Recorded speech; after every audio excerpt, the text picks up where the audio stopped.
Hello and welcome to the first video looking at the Tau Empire, and in this video we will be looking at the ships. So let's kick into it. The first ship, the transport ship. So fairly standard transport ship. So we have a hull integrity of 200, base shields of 100, speed 150, rotation 15 degrees, detection 5000, troop value of 50, 3 defensive turrets and 50 armor all round. In terms of weapon, we have 4 light railgun turrets. So they're fairly decent, but as per usual you shouldn't really be worried about what sort of damage you're getting out of your transport ship, as it's not really going to be shooting at much. In saying that, because of that angle of fire, they are probably going to be shooting at things a bit more than most other transport ships. So, in terms of traits, what do we have? Well, Tau accuracy. Yeah, it's fairly standard, 80, 60, 40, 20 as we go up. Tau maneuvers. So we get the all ahead full and the high energy turn. Faith in the Tau Va. So their chances of insubordination, not really obviously a concern for the transport ship and the escort ships, but this sticks true for all ships, so we'll look at it here. 30% at 30% of hull integrity, 12% for a line ship loss, and 3% for an escort ship loss. And this, of course, is counted as an escort ship. So it's harder to hit with macro weapons, but takes more damage from area of effect attacks. And in terms of orders, we have our standard reload, lock on, brace for impact, running silent, and emergency repairs. So there it is, the lovely transport ship of the Tau. So now into our actual escort ships, starting with the Warden. Okay, so this is where things start to get a little bit different with the Tau. So they show 4 escort ships, but realistically only 2 of them are actually purchasable at the beginning of a battle. The others come in with ships with the gravitic hooks, and this is one of them. So this is actually the base one, and then the upgrade will be the Nikki Sydow, which we'll get to in a second. So, what do you get? Well, 100 hull integrity, 100 base shields, 188 speed, 20 degrees rotation, base 5000 detection, troop value of 60, 3 defensive turrets and 50 armor all round. As for weapons, we get 2 prow railguns, so they've got a 90-degree frontal arc, and ion cannon turrets, 2 of them. So ion turrets are essentially the lancers for a Tau fleet, so they have the general armor piercing rule, decent range. As you can see there, a 270-degree frontal arc, good damage, good crit hit chance. Right, all our traits and orders are still the same. So, like I said, these only come in with gravity hooks. You can't actually just buy them and have them get in there. So, we'll talk about those when we get to the ships up there. Right, so our next one, the Catskill. So this one you can buy. Now this is a pretty beefy escort ship realistically. 200 hull, 100 base shield, 188 speed, 20 degrees rotation, base 5000 detection, troop value 60, 6 defensive turrets, 50 armor all round. So we get gravitic launchers on this. Now, gravitic launchers are essentially what the Tau use instead of torpedo launchers. So they're a little bit better in that you actually get homing on them essentially, but they do a little bit less damage, but they have a lower reload time because of that, so it sort of balances out. other than that, they're more or less exactly the same, except you'll notice that they have a fuel as well. So after 30 seconds, they will be destroyed. This is because they home, so unlike your normal torpedoes, which just obviously keep flying until they hit the edge of the map, these ones will home, so they have to have a way of disappearing off the battlefield. So 30 seconds, but by that time, you're firing a new lot, so yay. Right, so on top of those gravitic launchers, what do we have? Well, twin railgun light turrets. So, pretty decent. 2 attacks out of each, 3 damage, 9,000 range, 270-degree frontal arc. So, these can actually throw out a decent whack of damage. Traits and orders stay the same. Right. So our next ship is the Nikki Sydow. So this is the upgrade ship. So they start with the Warden, they upgrade to the Nikki Sydow if you want to upgrade them. So this, as you can see, is not a tower vessel. It is actually one of their auxiliaries, one of their mercenary races. But it doesn't have all the same traits, but we'll get to that when we get to that. So hull integrity of 200. 200 base shields, 150 speed, rotation of 50 degrees, so they do rotate very quickly. Detection, base 5,000, troop value of 50, 3 defensive turrets, and 50 armor. So weapons, just 2 railgun batteries, 90-degree broadside, so 1 on each side. But as you can see there, you get a 3% crit chance, 2 attacks at 12 damage each, so while the amount of weaponry may seem less, as you can see, they are actually they do pack a decent punch. So, traits. So we got the 4 we've already talked about, plus Starborn. So the great thing about the Nikki Sydow, all the special orders are reduced by 20%. The cooldowns are reduced by 25%. So, also, for those who might be interested in a bit of more fluff, I would suggest going and looking up, doing a bit of a Google image search for the Nikki Sydow, because I don't know who designed it, but they were clearly having a bit of a laugh at the time. Right, so the second actual purchasable one, the one that you can actually select before a vessel, before a fight, the Messenger. So we get 100 hull integrity, 100 base shields, 188 speed, 20-degree rotation, 5,000 base detection, troop value of 50, 6 defensive turrets, and 50 armor all round. In terms of weapons, we get 4 railgun light turrets with a 270-degree frontal arc. Now, we have our 4 normal, and we get another little special one, the tracking system. So the ship can retry a failed defensive turret accuracy test against every ordnance. And it is actually shares this effect with every allied ship in a 3k range. So essentially, with these, you actually have a better chance of taking down ordnance. Now, the great thing about this is it's actually visual, so you don't have to sort of hover over it to see the area of effect. You will actually see little marker light drones, essentially, having gone off to the different ships that are within that 3k range. So every ship that is getting the bonus effect will have at least one drone floating around it. So you can tell what ships are getting this bonus. It's a really nice addition. And orders all still stay the same. So, our light cruisers. So, there's a couple of things we need to talk about before we get into all the stats. So, we've got the accuracy, it all stays the same, and the maneuvers, and our faith. But, our 2 little bonuses, well, sort of. Deflectors. Front armor is considered at 75%. A critical damage on the prow cancels this bonus though. So, yay, 75 frontal armor, so you pretty much want to keep your front facing towards the enemy, which realistically would tell in terms of putting out the maximum damage you want to do anyhow.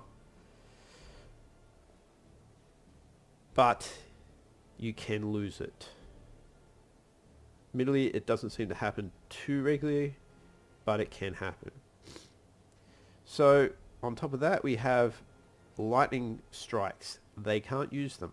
It's considered an emerging technology, and as such, your ships just generally don't have it. They don't have sort of enough of the tech to go around. So they're the two little extras to do with tower ships. And obviously, now that we're up to the big ships, we get our gravitic jump. So that's their escape. And boarding actions. Fairly standard boarding actions. It's just that they can't do lightning strikes. Right, so let's have a look at the actual ships themselves. So there are 3 different light cruisers we can get. So we have, now I'm probably going to mispronounce the actual names here, the Bork-An, the Dal-Ith, and the Sarkea. So in terms of the base characteristics, they are all the same. 400 hull, 100 shield, 150 speed, 15 degree rotation, 5000 detection, 60 troop value, 9 defensive turrets, 75, 50, 50 for the armor. So it comes down to weaponry. What do we get? Okay, so the Bork-An, we get gravitic launchers. So already talked about these a bit. Now you're getting 3 torpedoes though on these ones. I like them over normal torps, even though they do a little bit less damage because of that homing feature. It is extremely useful, as you don't even technically have to be facing towards the enemy for them to hit. Trust me, it works out really nicely. So here's our gravitic hooks, and as you can see, they start with the Wardens. Now there's an upgrade to the Nikki Sydow, so that's the call you're going to have to make in terms of upgrades. Personally, I always go with that upgrade. It actually makes the points cost of these ships more worth it if they're going with the Nikki Sydow. So, armament, twin heavy railgun batteries. So, as you can see, 8 of them, 2 attacks each, 4 damage each, 9,000 range, 180 degree broadside front. So this, yeah, I'm still not sure why they didn't just go with a 270 degree front as the angle of fire. So at first I thought it was a bit weird. Then I saw it in battle, and I still think it's a bit weird. Essentially, they can fire 180 degrees broadside and 180 degrees to the front. Now, like I said, realistically, I'm just not sure why they didn't go with the 270, but hey, that's their call. So, yeah, that's essentially what you get out of the angle of fire. I've definitely seen them fire, so the left hand side firing at targets on the right hand side, and I have seen them firing all the way around their broadside. So yeah, go figure. Anyhow, usually I just try and keep the front facing forward anyhow, so you're not usually getting too much broadside and you're just getting all things firing forward. It's the best thing to do with Tau. So the Dal-Ith. So instead of torps, we now get 2 ordnance launch bays. Now, the Tau bombers, and you'll notice that they only get bombers and fighters, no transport ships for boarding. The Tau bombers, the Mantra bombers, do a stupid amount of damage. So, if you're reading the write-ups for the races at the selection screen, it will tell you that Eldar have the strongest ordnance. Now, in terms of fighters, that may still be true. It's always a bit harder to tell with fighters. But when it comes to the bombers, I would argue I'm getting the same amount of damage out of these bombers as I am out of Eldar bombers. So yeah, you get a lot of damage out of these. I really do like them. Right, gravitic hooks again, 2 of them, and 8 twin heavy railgun batteries. So the only real difference there being the ordnance. Right, the Sarkea. So, gravitic launch. Now, you'll notice we don't have gravitic hooks with this, and you'll notice the difference in points is quite significant for that fact. So now we only get 6 twin heavy railgun batteries, but we're getting 2 ion cannon batteries on top of it. So, yeah. Obviously your cheaper option here. Far cheaper option realistically. Although technically you are getting 2 extra ships with the other ones. 2 escort ships. So, that is our light cruisers. Now into our cruisers. So they have those same couple of traits. So we only get 2 options here. The Teolku and the Viola. So again, in terms of general characteristics, they're the same. 600 hull, 200 shield, 150 speed, 15 degree rotation, 5000 detection, 60 troop value, 12 turrets, 75, 50, 50 for the armor. So, armament. We get gravitic launchers, launching 5 torps, 2 ordnance launch bays, 8 railgun heavy batteries, 2 ion cannon batteries, and 2 prow twin heavy railguns. So the prow based ones only have that 90 degree frontal arc on them, but they are doing quite a decent whack of damage. So the difference between the Teolku and the Viola, well, not much. We still have gravitic launchers, we still have our ordnance launch bays, 8 railgun heavy batteries, but now we get heavy ion cannon batteries and just prow heavy railguns. So we had prow twin heavy railguns and ion cannon batteries, and we switched that for heavy ion cannon batteries and prow heavy railguns. So you'll notice, and this is what I find interesting, so most of the time when you get a twin of something, you just get 2 shots at the same damage versus 1 shot. Here though, you'll notice that yes, I'm down to 1 shot, but I actually get a little bit more damage out of each of them. Now obviously it's not enough to make up for having a whole extra shot, but it's still pretty decent. And the only damage difference between the heavy ion cannon battery and the normal ion cannon battery is actually its range. It goes from 6,000 to 9,000, which personally is why I preference these. It means all my weapons are shooting at that 9,000 range, which is your preferred range with Tau. And because of that, I don't have to spend an upgrade getting everything up to that range. So that's why I personally like this, and the damage difference between those is relatively negligible, especially considering you may not always hit with both shots with the other one. So that's our cruisers. Now this is where things get a little bit different again for Tau. So instead of battle cruisers, we get auxiliary ships.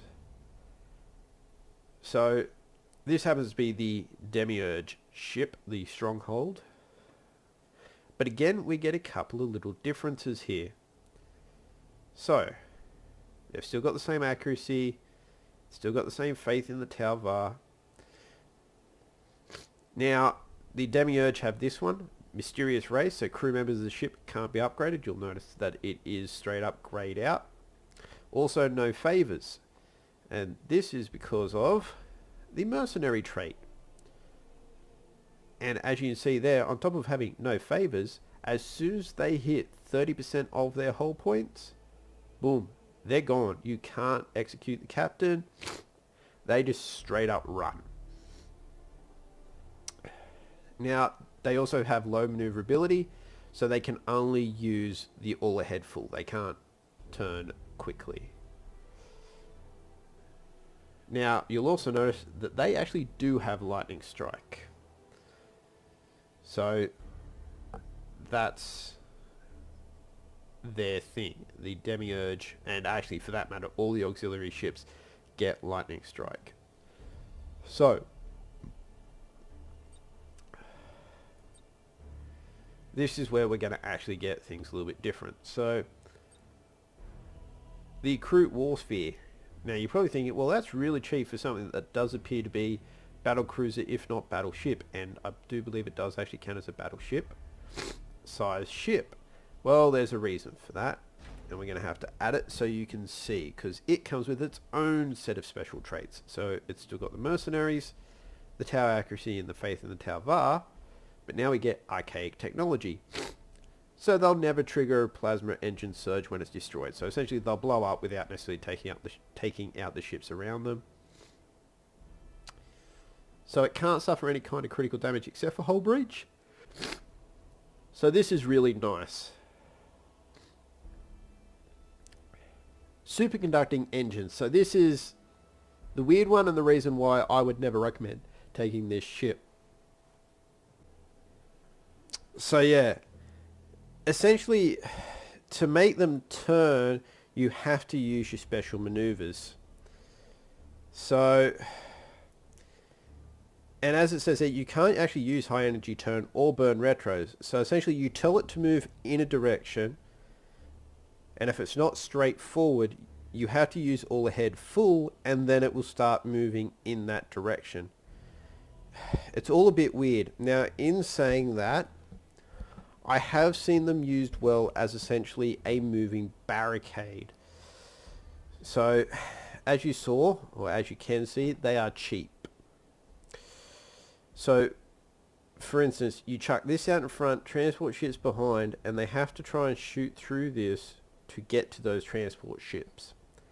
And it does have fairly decent weaponry in terms of this missile pad. It comes with 6 of them, each with 2 attacks, 10 damage, and a 360 degree firing arc. It's all fairly good in that sense. I loathe that lack of maneuverability on them essentially. So, yeah, it's not that they can't be used,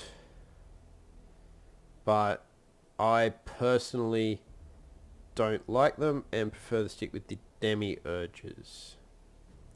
Speaking of which, we get 2. We get the Bastion and the Stronghold. So the Stronghold is the one that I do tend to run with. So it's a battleship class. And then you have the Bastion, which is a battle cruiser class.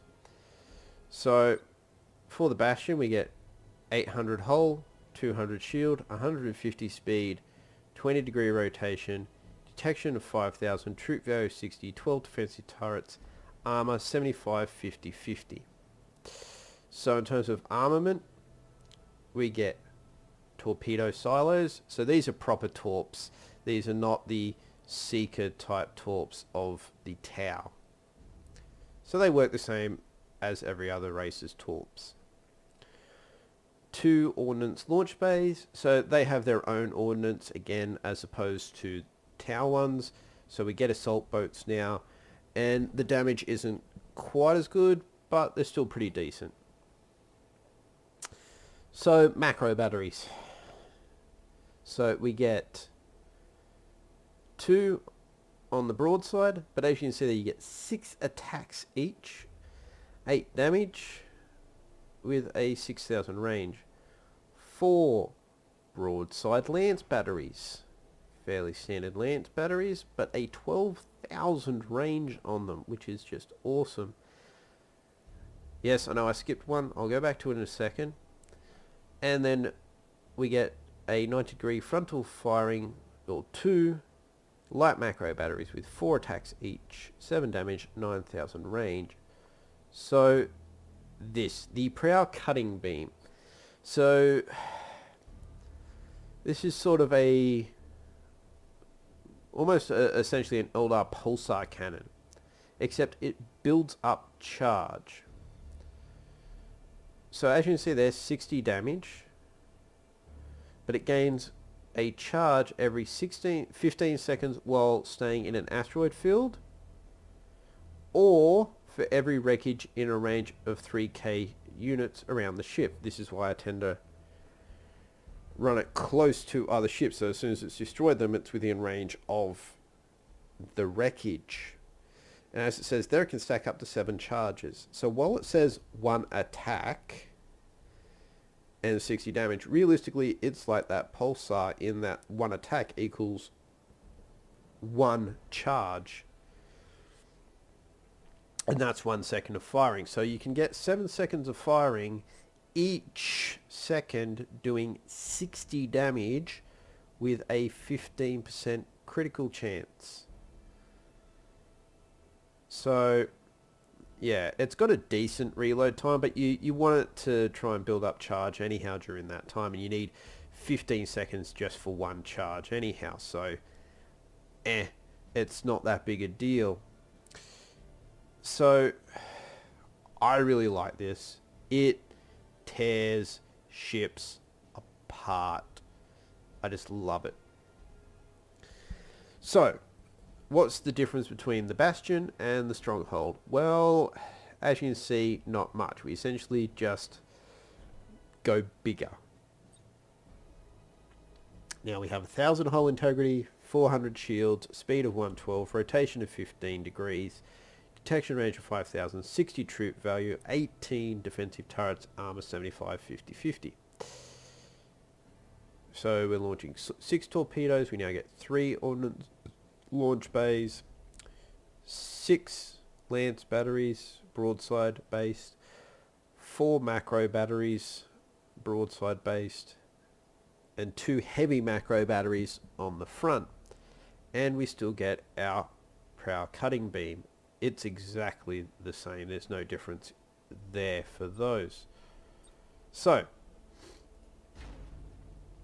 that's our auxiliary ships. Now finally, the big kahuna, the battleship. So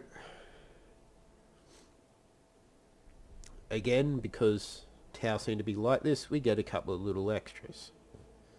So it still has deflectors.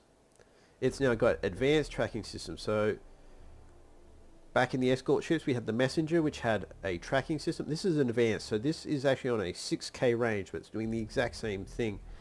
So you can retry failed defensive turrets accuracy test against every ordnance. So, but now it's extended out to 6k, so it's quite useful. Again, can't use lightning strike, and for some reason the battleship versus every other tower ship gets low maneuverability, which means it can only use all ahead full, so it can't turn quickly. Saying that, probably shouldn't complain considering the amount of weaponry this thing has on it. So just the base custodian. So hull integrity of 1000, 300 shield, 150 speed, 15 degree rotation, detection range of 5000, troop value is actually base 60, turrets 18, armor 75, 50, 50. So weapons, well, as you can see, it has quite a bit. So we get gravitic launchers launching 8 torps, that's 8 seeking torpedoes. It's a lot of damage potentially, and they are more guaranteed to hit than your normal torps. So we get gravitic hook. This has the Nikki Sydow upgrade, otherwise it would be Warden's base, and it gets 3 of them. 6 ordnance launch bays. 6. That is a lot. There is a reason why this thing is worth 400 points. 12 railgun heavy batteries, 6 twin heavy railgun batteries, and 2 heavy ion cannon batteries. So as you can see, this thing is very heavily outfitted. It has a lot of weapons on it. Discounting these three, just your straight up turrets cover off 20 different slots, all of which can be firing at one target because of that angle of fire. You point this thing forward and it will potentially hit with all of these. So yeah, this puppy is a bit of a beast when it comes to straight up damage output. And that's it. That is the last of the Tau fleet. That is all the ships available to them. And you see they're a bit special compared to the other races out there. I hope you found this informative. And join us again when we will be looking at the upgrades, skills, favors and crew available to the Tau fleet.